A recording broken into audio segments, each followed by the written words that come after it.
Good day to everyone, to the whole world. This topic, it is a very important to every Christians to know his message. I hope everyone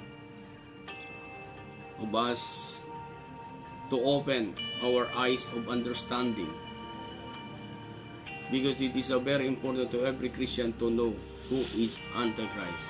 Our topic for today is who is Antichrist.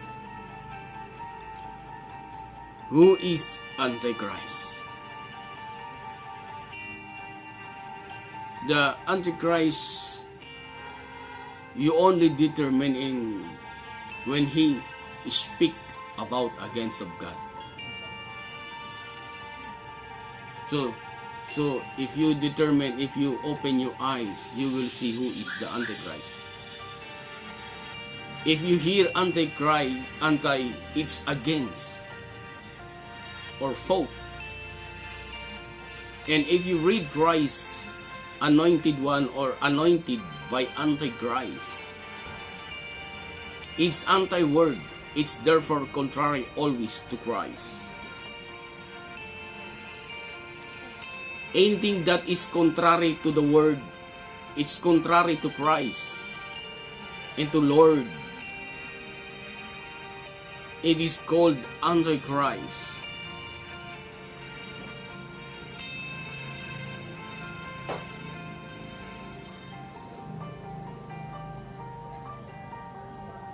Because Christ is the Word.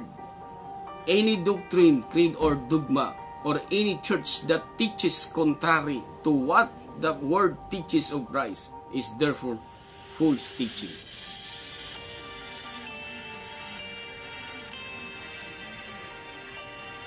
To be anti-word of Christ is potentially called Antichrist. And let's go another verse, Revelation chapter 13 verse 1. And upon the sand of sea, and I saw the beast rise out of the sea, having 7 heads and 10 horns, and upon his horn 10 crowns, and upon his head the name of blasphemy. His name is full of blasphemy. And that's the name. Is the numbers of 666. The prophetic visions deal so much with its head of the beast. And that's Antichrist. The 7 head and its 10 crown. Or 10 horns. Yet it gives an overview of the whole beast. One beast, not 7. The descriptive praise his mouth as the mouth of lion. And verse 2 clearly refers to the mouth of 7 head with 10 crowns.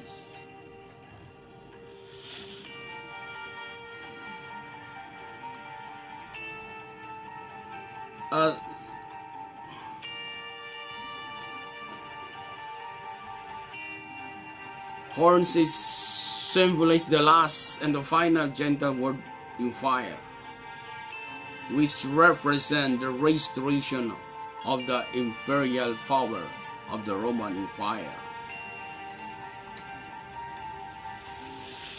That's the Roman Empire.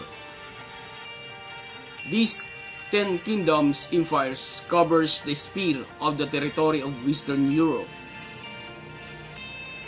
Its religious power. This was shown in the dream of Nebuchadnezzar, which poured in fire. Okay, let's go to about the sea. Speak of the masses of confused and disordered life of Gentile nation. And Isaiah 17 chapter verse 12. Who to the multitude of many people which make a noise of the seas, and to the races of nations that makes a rush like the rushing of mighty waters. This beast is a political, economic, military, or religious binding. This beast is a devil incarnate into political and religious, economic, and military. Pag sinabing mo cast out, cast down, meaning devil is come down to manifest someone and use his power and authority through military and economic and political religious leaders. In Revelation chapter 12 verse 9 and up to 12 verse 9, and the great dragon was cast out, that the old serpent called the devil Satan, which deceived the whole world. He was cast out into the earth, and with his angels were cast out with him. Verse 10, and I heard a loud voice saying in heaven, now is come salvation and strength and the kingdom of our God, and the power of his Christ. For accuser of our brethren and cast down, which accused them before our God day. At night. And verse 11, and they overcame him by the blood of the Lamb, and by the word of their testimony, and the love not their lives into the earth. Verse 13, and therefore rejoice ye heavens, and yet that dwell in them, who to inhabitants of the earth and the sea, for the devil is come unto you, having a great wrath, because he know that he had but a short time, who is Antichrist.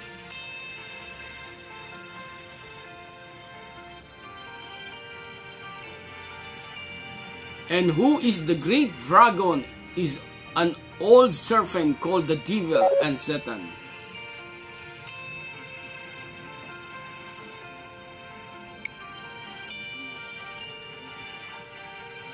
The purpose of this beast is to deceive and his angel to the whole world.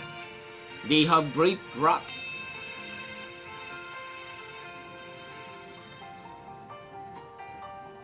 To inhabitants of the world, to control economics, military, and religious leaders.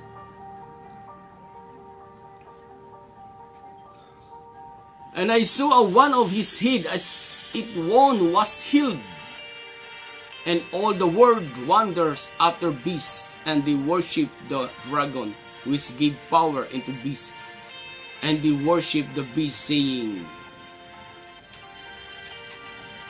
who is like unto the beast, who is able to make war with him. During the time of Martin Luther, the beast was wounded, and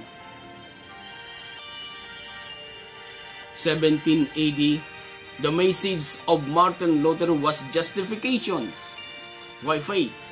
There are many Protestant churches of Lutheran churches will protest. After that, the beast was revived from the wound. And Revelation chapter 17,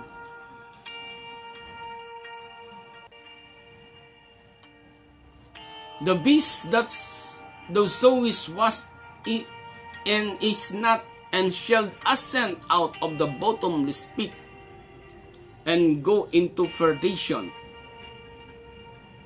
And they that dwell on earth shall wander, whose name were not written in the book of life from the foundation of the world.